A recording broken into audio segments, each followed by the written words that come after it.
घरफोड्या करणाऱ्या टोळीला उदगीर ग्रामीण पोलिसांनी अखेर ठोकल्या बेड्या।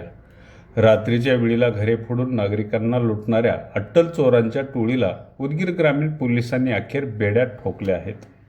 लातूर जिल्ह्यातील उदगीर शहरासह परिसरात घरफोडींच्या घटनेत दिवसेंदिवस वाढ होत होत्या।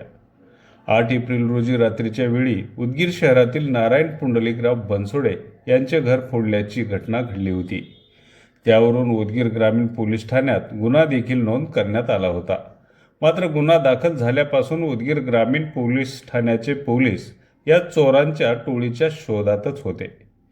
नुकतीच गुप्त माहिती मिळताच सापळा रचून घरफोड्या करणाऱ्या अट्टल टोळीतील चौघांना अखेर उदगीर ग्रामीण पोलिसांनी आज बेड्यात ठोकले आहेत।